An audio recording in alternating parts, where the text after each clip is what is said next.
up, good people? Mark Holmes here, and as always, I want to thank you all for watching, commenting, subscribing, and being part of the Joe Boo Sports Report. Without you guys, as well as you ladies, you know that this literally does not work. You know, it was a week ago that I was sitting out here and it was 65 freaking degrees. 65 degrees. And I remember sitting out here and they said that we were going to get a snowstorm. It was going to be coming in a couple of hours. And I'm like, it's 65 degrees today. How are we going to get snow? Yet, it's still here. It's getting close to leaving. It's beginning to finally melt, thank God. Wow. Things changed quickly. Really quickly. 65 degrees to snow that's been on the ground here for a week. You would think we were up, with Cowboys up north or something up there in Canada with all this damn snow. It's going to end up, it rained a bit today, so a lot of it's gone, but I think it's going to get cold again tomorrow and be cold most of the week, so we'll probably have remnants for this for a while, but it's all good. We haven't had any for a couple of years, and it's fun to kind of throw it around a bit. Things change quickly. You know what? Last year at this time, I sat here and I watched Bad Dog during my live stream there. Bad Dog and the other guy, I can't remember his name, with the Giants. It was so bad. It was so bad that literally Bad Dog puts a bag on his head. They're playing clown music and stuff. They're joking about how bad their team is. Their team is awful. I don't know how they beat the Eagles, but somehow they even beat the Eagles. Anybody that thinks that's a Cowboy fan and thinks that we're bad or we're ass or we suck or we're not good, just take a look at the clown show that is the New York Giants. The New York Giants have not had a single day over 500 in 5 years. In 5 years. You literally had a coach who had so little confidence in his offense that they're on their 8-yard line, I think it was 8-yard line, second down and 8, and they run a quarterback sneak. If that wasn't bad enough, this mother humper does it again. Has no confidence in the offense whatsoever that they're going to be able to run to the running back or run or pass with the quarterback. That's literally how bad that is. For those of you out there that think that the Cowboys season, that we suck, we got twice the wins that we had last year. And for those, I'm just trying to understand, because this goes out to those talking heads out there. Those talking heads that talk about Dak Prescott. The Dak Prescott has been slumping. Do you know the last time somebody has won the NFC East, all of the games, swept everybody? 1998. 1998. Wow. And mind you, we're not the NFC least in my mind.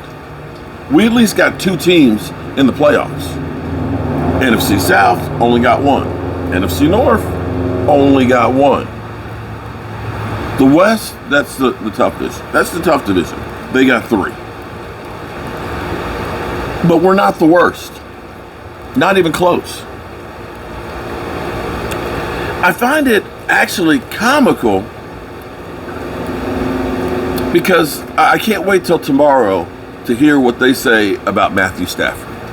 Because they've been on Matthew Stafford's bandwagon. Oh my God, the Rams are so smart about trading away all those number 1s in the 3rd to get Matthew Stafford. He's going to be the difference maker. That turnover machine? Seriously? I mean, what a way to end the game. Interception. 2 interceptions in that game. We did a poll. How many interceptions would Matthew Stafford have? I didn't put 0 down on the poll because I knew he'd have 1. I said 1, more than 1, or pick 6. More than 1, 49% of us picked it, and apparently so do the 49ers. But it's so funny. I think part of the reason why so many of y'all think that Dak Prescott sucks. I mean, I was watching Pat Mahomes yesterday, missing passes and throwing people's feet all over the place. I saw Tom Brady having a whole lot of bad passes, too, against the Carolina Panthers. Throwing the guy's feet, overthrowing, missing plays. I think so many of y'all are against Dak Prescott because of all the talking heads out there. Because I want you to think about this for a second.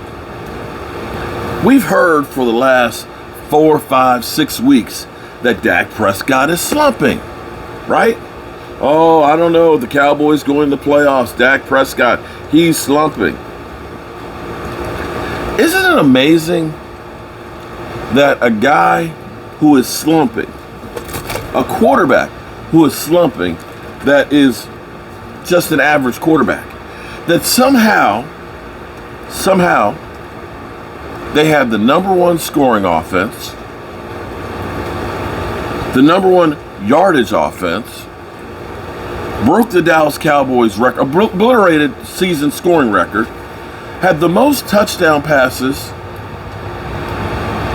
in Cowboys history in a season by a quarterback, have gotten touchdowns by 21 different people on the team, have swept their division, ended up with a 12-5 record, the number 3 seed. The quarterback has 37 touchdown passes, 10 interceptions, 4,440 yards. And he slumped for a month. He slumped for a month, and you have all that. Somehow, by the way they tell it, Matthew Stafford's a better quarterback than Dak Prescott. The way they tell it, Jimmy Garoppolo is a better quarterback than Dak Prescott. Kind of crazy. Now, I do want to address something else here. Philly 500, one of my many kids from sweeping the division, somehow they've had this narrative for months now that the Dallas Cowboys are scared of them. I don't get it. I don't understand. Maybe I'm slow. But Philly, what is that? We drop a 50 burger on your backups. We drop a 40 burger on your starters, but somehow we're scared of you?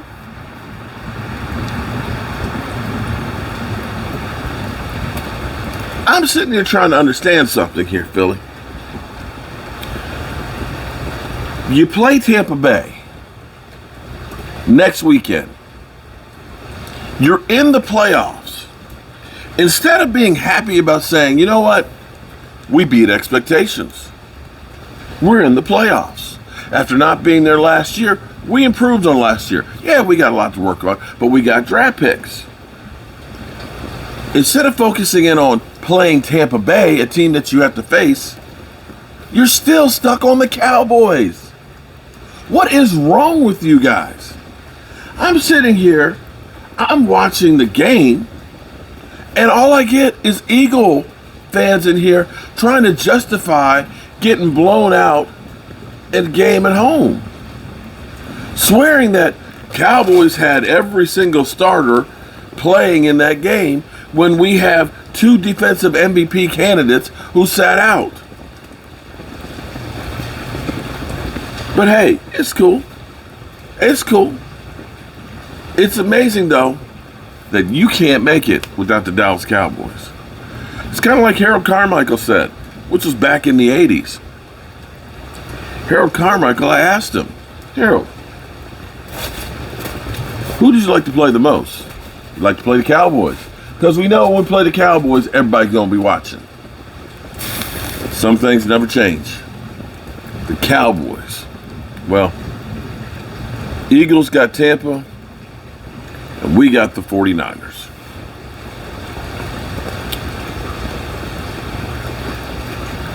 let the games begin. It's playoffs, baby. Anything can happen. And, wow. It's a new week. Hope you guys all enjoyed the weekend.